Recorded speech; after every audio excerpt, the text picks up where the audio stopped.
Hello, I'm Andrew Susskind, and I'm a psychotherapist and author based in West Los Angeles since 1992, specializing in trauma and addictions. Welcome to our podcast, which I call It's Not About the Sex, also the title of my recent book. Here we focus on all topics related to compulsive sexual behavior, often referred to as sex addiction. In particular, we explore ways to build long-term, sustainable recovery while establishing more meaningful connection and greater intimacy. Our intention is to offer fresh viewpoints, brand new perspectives, and practical user-friendly tools toward living a more deeply connected life. Let's get started. Hey, Sue. Hi, Andrew. Good to see you as always. It's good to see you too. And here we are. We're recording on a rainy day in Los Angeles. I love it. It's been kind of unusual, the amount of rain we're getting. Well, just recently, right? Just Because the winter was pretty dry. This was a dry winter, so Yeah. we do need it. And the air feels cleaner, which is fantastic. Yeah, it is a nice cleaning feeling. I said that yesterday. And I reminded a friend of ours who just moved here, that it's going to be beautiful in this couple of weeks after this, because they'll just see the mountains and the purple and all the beautiful spring flowers are just going to be just shining bright. I can't wait. The wildflowers are blooming as we speak. They are popping up. Yeah. So today we're going to be talking about codependency and boundaries. And these are two terms that are often used, but often misunderstood. And so hopefully in our talk today, we'll have a chance to look at the two terms, dig a little bit deeper as to what they really are, Okay. and to see how they tie into sexual addiction and long-term recovery. Sounds great. Excellent. So where to begin? Probably begin in your book. That's true. That's true. That's a good place to start. So what are the typical categories associated with the codependency? Codependency. Well, let me go backwards. Let me just start with what codependency really is, according to some of the experts. How's that? All right. So I have a few colleagues who have studied codependency at length, and there is not really an agreed upon definition. There's all kinds of different ways of looking at codependency, and there's lots of folks that don't even use the word codependency. But I do think it's important to consider what we're talking about and how it intertwines with any kind of addictive compulsive tendencies. So for instance, I used to work with a colleague named Raleigh Glass, or Roland Glass, but he goes by Raleigh. And Raleigh came up with an awesome definition. He said that codependency is a painful dependence on anything outside of yourself. Oh. Yeah, a painful dependence. So we're not just talking about like feeling dependent on somebody, but we're talking about an internal pain that results from leaning or depending on something outside of yourself. So it could be a relationship, it could be a behavior, it could be a substance. So really he's saying anything outside of oneself that causes that painful dependence is a form of codependency. Interesting. And is that pain something that people are aware of generally, or? Well, like with any pain, oftentimes the pain isn't paid attention to until it gets to be bad enough, right? If the pain becomes more in the realm of suffering, usually that's when I see my clients come into my office. Okay. So it does take a certain level of pain before it wakes somebody up. Now, what he also says is that codependent adults used to be kids that raised within very high stress, low nurturance families. So I'll say that again. These are people who, as children, were raised with high stress and low nurturance. And those were two variables that he found across the board. So that's really, really important. Interesting. Yeah, I thought that was very well said and very simple to understand, that stress and the absence of nurturance are really the things that make people vulnerable to a lot of codependency. Right. It's almost like a hole that was never filled. and then they just gravitate towards filling that hole, but it gets overfilled. Yeah. Yeah. In 12-step rooms, sometimes they talk about the hole in the soul. And that's Okay. exactly what we're talking about, Yeah. for sure. Now, there was another colleague who was a terrific family systems, addictions, codependency expert named Terry Kellogg.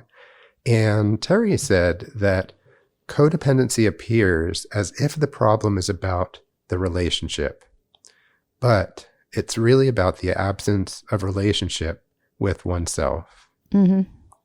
So that's important to remember too, that if somebody's looking outside themselves for a relationship and blaming the relationship or putting a lot of weight on the relationship, they're barking up the wrong alley. It's more about what's missing within oneself and how does the person find more support or reinstate support within themselves. Are you seeing that there's ways to help guide people to figure out how to have a relationship with themselves? Big question. Of course, I am an advocate of therapy and 12-step and coaching and meditation, and the list goes on and on. Right. But really anything that reconnects someone with their internal voice. And so there's not a cookie cutter answer Right. for how that works, but instead there is an opportunity to do some trial and error and see what really reconnects. But it is possible. I mean, it is possible to have a relationship with oneself, because I think a lot of the times it's never modeled. Like it's not like a parenting skill or something that's been taught. And maybe now people are becoming more aware of that. I don't know. But to have a relationship with oneself, it seems like a huge, big umbrella. And be interesting to hear about steps on how to reconnect that. I think that if there are a dozen therapists lined up with one another, you're going to get 12 terrific answers, and they're all right.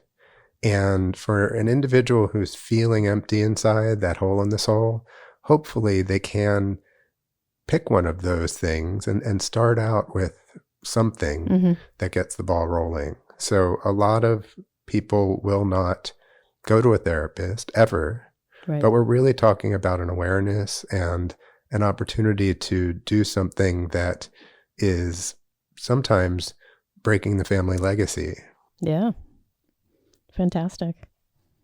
So should we talk about the categories that are associated with codependency? Of course.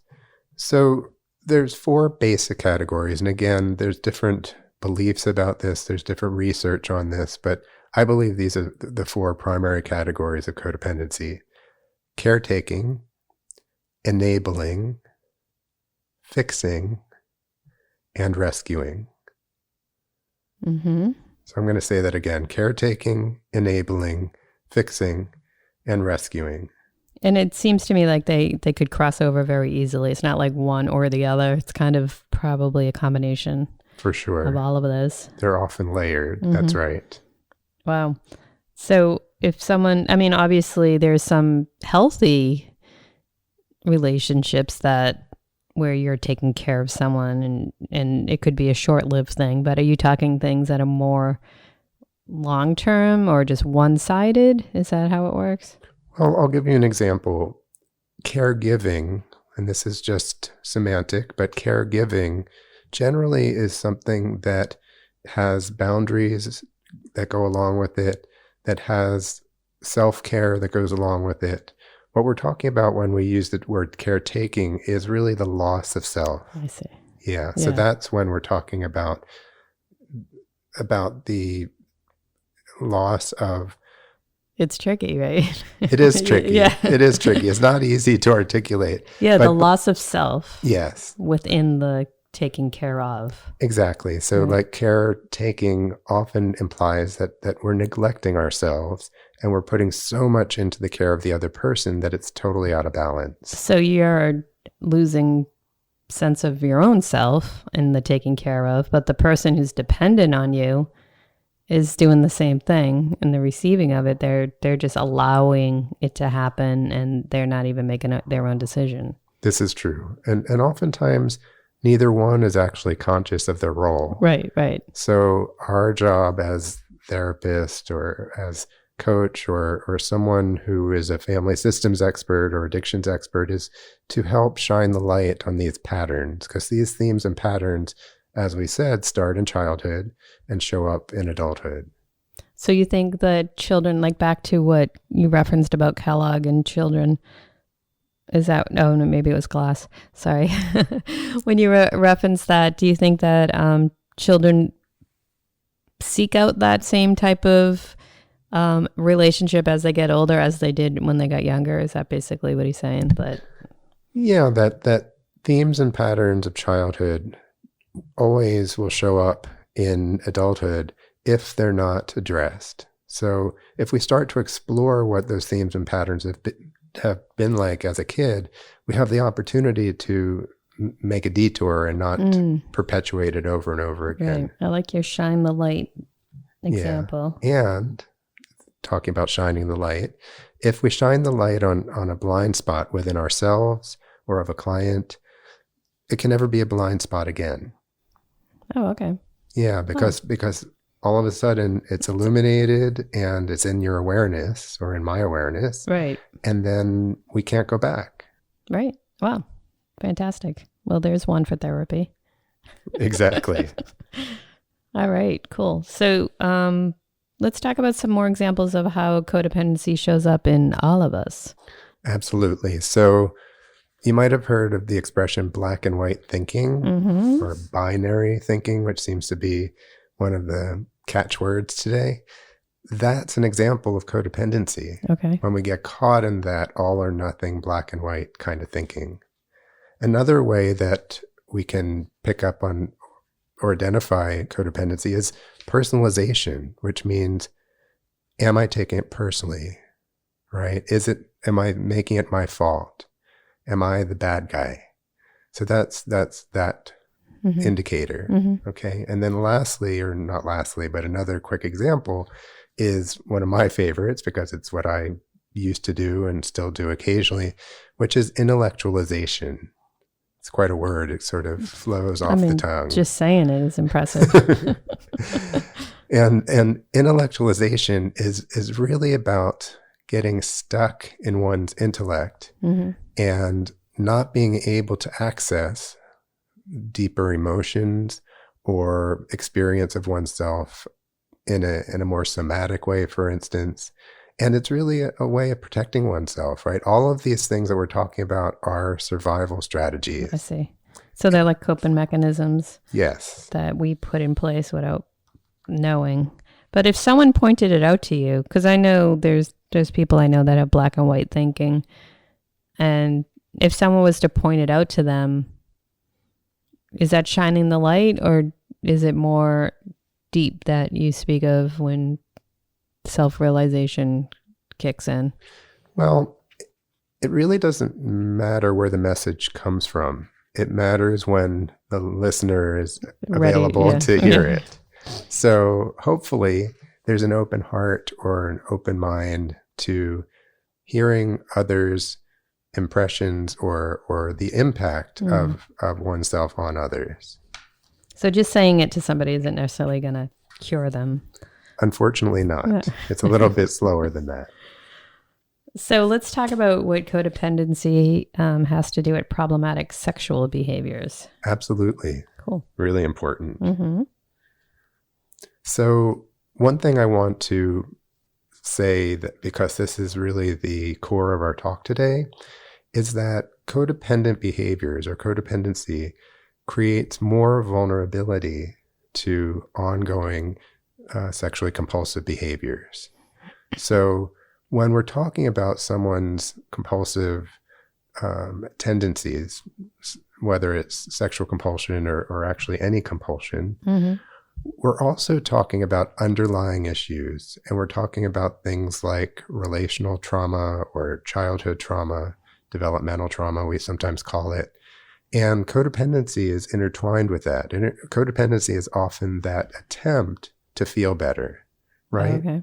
And when that's not addressed and when it keeps showing up, it actually makes it more difficult to get longer term, sustainable, more satisfying recovery from sex addiction or anything else for that matter. So codependency can create more vulnerability to relapse if it's not addressed. That's right. Okay. And I want to share an example of that because in my book, I interviewed about half a dozen, no, not about, I interviewed half a dozen individuals who identify as being in long-term recovery from sexual compulsivity. And this is not her name, but this is what Susan said to this question. And the question goes like this. Codependency makes you vulnerable to relapse if not addressed. How would you describe codependency in your relationships, and how have you been working on it? And Susan says, before recovery, I would take people hostage and want them to do everything for me, and I would do everything for them. There were no boundaries. In recovery, my boundaries are stronger, and because of all the writing and step work, I have more awareness of who I am, what I want, and how to verbalize that. A lot of my codependency was from not knowing who I was or what I wanted. I would glom onto people and become a chameleon to be liked by them. I would find people who needed more help than I did and try to help them instead of helping myself. Mm-hmm. It's really poignant, isn't it? Yeah. I mean, I like that whole idea about boundaries. I mean, I know people have been talking about boundaries forever and ever and ever, but to hear it in her example, it like makes sense. Right. To me. And having interviewed Susan, I know how painful it was to come from that place of codependency and lack of boundaries. And so for her, a core of her recovery and how she sponsors others and how she works the steps is really giving a lot of attention to her relationships all the time to see if she's falling into those old patterns and to create new patterns. It's interesting because I think like with every relationship, there's going to be different types of boundaries, and to be clear about what the boundaries are, and if friends have different boundaries than acquaintances, and just figuring that out. I'm sure like it's a process for many people, but that you can have different boundaries for different relationships and different people. Absolutely. And if you're up for it, and this is something that I've done as part of working the steps, is it's really a matter of taking a magnifying glass to each relationship in your life, whether it be family members or friends or loved ones, whoever it might be, colleagues, and taking a look at what is your role in that. Mm-hmm. You know, how do you participate in that? And there's a couple different types of boundary categories. And again, this isn't exhaustive. This is just a few ideas. Mm-hmm. But there's blurry boundaries, right? When the boundaries are really murky and undefined. There's rigid boundaries when they're too tight and often distance people from yourself in order to protect you. And then there's kind of like the Goldilocks principle, which is what is in between the two, right? And sometimes it takes effort and awareness to find that happy medium, whatever that balance may be, so that boundaries are permeable, but not too flexible either. Right. Interesting. You've mentioned Pia before, and you have information from her that you wanted to share as well. Right. So as I've mentioned in other podcasts, one of my favorite addictions and codependency and love addiction specialist in the world is Pia Melody, who developed a model at the Meadows out in Wickenburg, Arizona. And I was fortunate enough before she retired that I spent a week with her in a very small, intimate training. And one of the things that I learned from Pia is that boundaries are not just about emotional boundaries. They're really fourfold. They're about physical boundaries, sexual boundaries, emotional boundaries, and intellectual boundaries. So I'm going to say that one more time. They're about physical, sexual, emotional, and intellectual. And I'm not going to go into all the details about them today, but it's important to keep in mind that boundaries are multifaceted and that there's something that we can look at and revisit again and again over time to determine, is this a relationship that's balanced? Is this a relationship that has some kind of give and take and some kind of unconditional love, hopefully?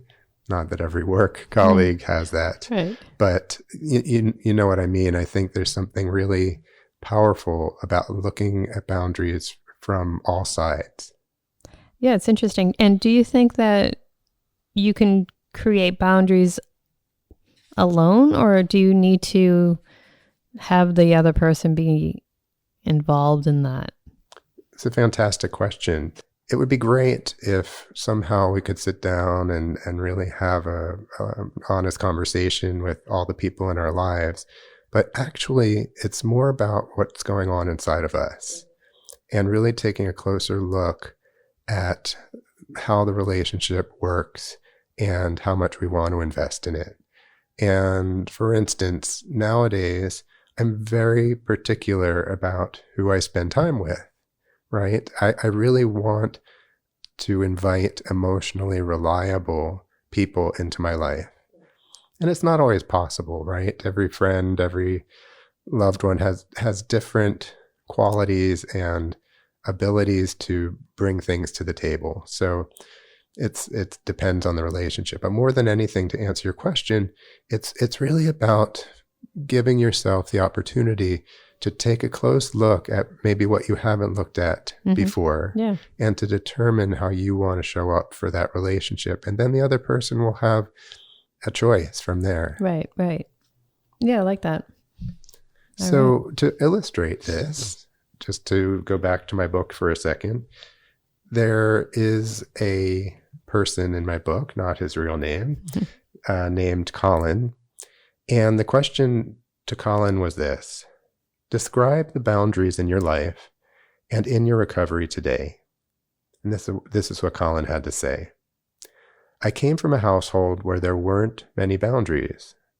And the boundaries we did have were fused, meshed, loose, vague, and just not respected.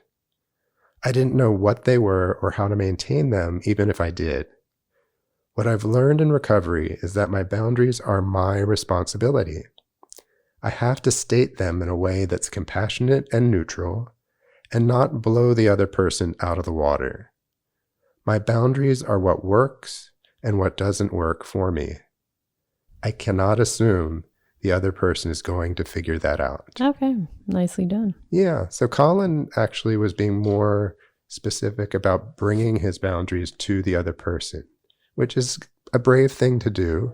I don't recommend it with every relationship, but he felt that it helped him clarify and be more forthcoming with what he was dealing with. So let's cross into some emotional issues that people might have with boundaries and anger specifically. So what does anger have to do with boundaries? What does anger have to do with it? What does anger? Is that a song? I think it could be, but I promise I'm not going to sing to you. Okay, thanks. So I used to think that anger was a bad thing. Like when I was growing up and even as a young adult, I thought anger, ooh, that's awful. I'm not an angry person. That's not something I want to touch. But in reality, anger is a life force. It's a life force and it's a life energy. And what anger allows us to do is to ask ourselves what feels right and what doesn't feel right. What's acceptable, what's unacceptable. What do I choose to participate in and what do I choose not to participate in? So in other words, anger and accessing one's anger actually allows for the boundaries to get clearer. So when we're able to ask ourselves, do I really want to do this? Or on the other side, what do I really want to do? And then we can answer the question by saying yes no, or maybe. I don't know about you, but sometimes I forget that I have those options. Somebody asks me to do something and I immediately jump in and say no, or immediately jump in and say yes. And then yeah. But where does the anger play into that? Like, is it something that's festering, or do you feel angry that you made a decision, or you have to make a decision, or you haven't made a decision? that's interesting. I think it probably has a couple of possibilities. So there may be anger related specifically to what you're talking about at that moment or what you're deciding at that moment.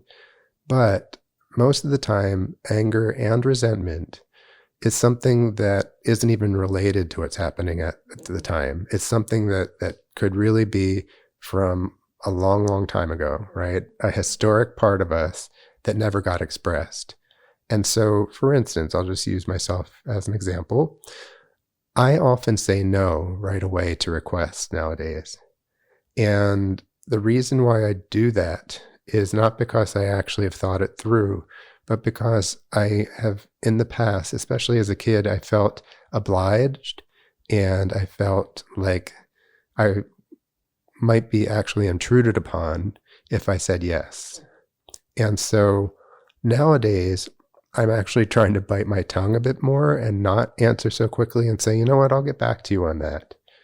But it is part of my own energy that is some from the past and some from the present. But I think that you're raising a really important point, because here we are talking about anger, and anger has many layers.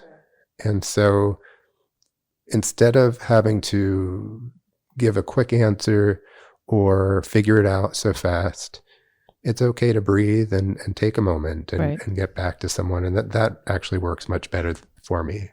I find that, I agree with your analysis of anger used to scare me. And what I realize now in my wisdom is that it's okay to have anger. It's an emotion, and allow yourself to feel it. But I think if you fester in it, it becomes an issue.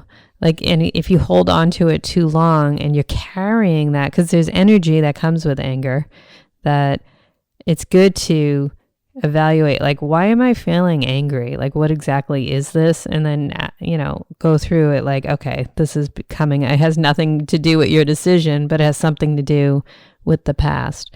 But to be conscious of that is fantastic, and to make that decision in a better way, on a better level thinking, but it's okay. Feel some anger around it and let it go.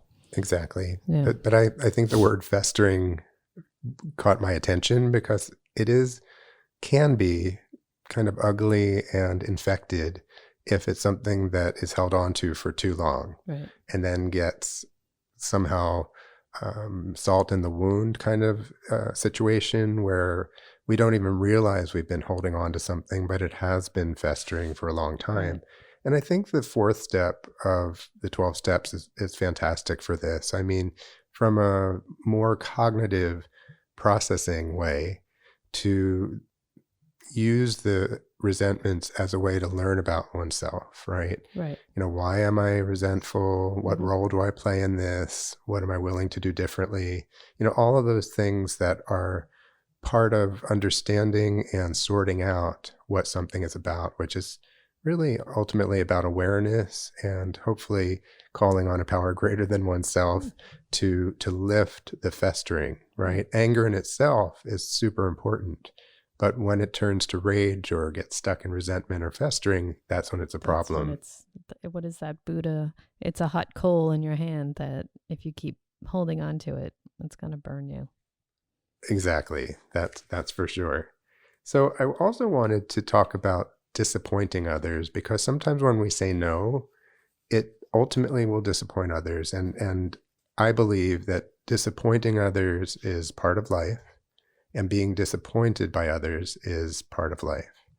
And disappointing others is actually part of the deal. And if someone's disappointed by a no, it's really our job to endure whatever feelings they're having and to not have to make it all better. Okay. right? To let them have their feelings, let me have my feelings, and then go from there. This is a big hot point for me, so I can't wait to hear this. Well, this is just an example. It's a hot point for all of us. I don't want to disappoint anyone. Exactly.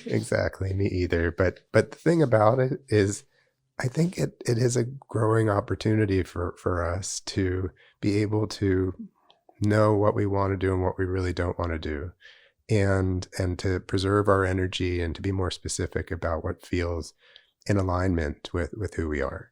And in the book, I'm going to talk about Colin again. And the question was simply this: describe. Oops, that's the one we did before. So we don't want to. Page 162. You got it. The question was, what is your greatest challenge with boundaries today? So maybe this one's for you, Sue, and me. So this is actually from Alex. Alex says, it's hard when I disappoint somebody and they're upset with me. My mom will say really awful things if she doesn't get what she wants, and that's very painful. My work is to go through the pain without reacting, which is what she wants. It's really hard. There's no easy way to do it.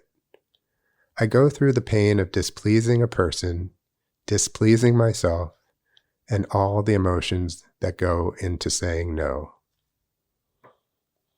Wow. Not easy. Yeah, it's not easy. All of this, by the way, is a practice, right? Because these are new muscles, these are new neural pathways. And ultimately, if we're able to build muscle around this, or carve out neural pathways around things like disappointing others, it actually makes recovery in general that much stronger, because we don't have all of that buildup and residue that sometimes goes along with not taking care of ourselves and caretaking others, rescuing, fixing, etc. So hopefully as we grow older, it gets less and less and less. Hopefully. Yeah. Sometimes we can have a little regression or relapse, but hopefully we're in a trajectory towards healing and doing it differently. Right. Well, I would assume that relapse would bring a lot of disappointment in recovery. And I would assume that would be a burden that people would need to try to figure out and diminish. Yeah. Relapse is part of recovery. Yeah. And I always say, and I take this from one of my mentors, it's not the mistakes that count, it's how you deal with them. And when I first heard that as a recovering perfectionist, I really felt relief that, so I messed up. I did something that wasn't in my integrity. But ultimately, if I'm staying on course and staying connected and moving forward and bringing as much of me as possible, mind, heart, spirit, etc., that's hopefully what I can live with. And each of us puts our head down on the pillow at night and knows, what we're doing with our lives and our choices. And hopefully that can all be something that helps us get a good night's sleep. Right. It's all growth. So I think we're winding down on this discussion. There's really so much more we could talk about around boundaries and codependency. But what I want to end with is just this idea that if you illuminate it, it's no longer a blind spot, right? And if it's no longer a blind spot, you have awareness and choices and actions that you can take.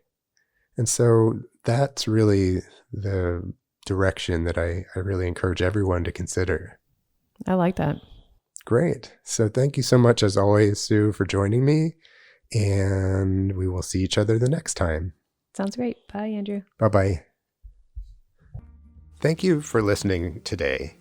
It was so terrific to have this conversation with my friend Sue and really talk about something that oftentimes is not talked about. And so I'm just really pleased to have this particular topic looked at more closely. Be sure to give us a 5-star rating, and we welcome your comments. And also, you can share us on Spotify as well. And if there are things that you want us to discuss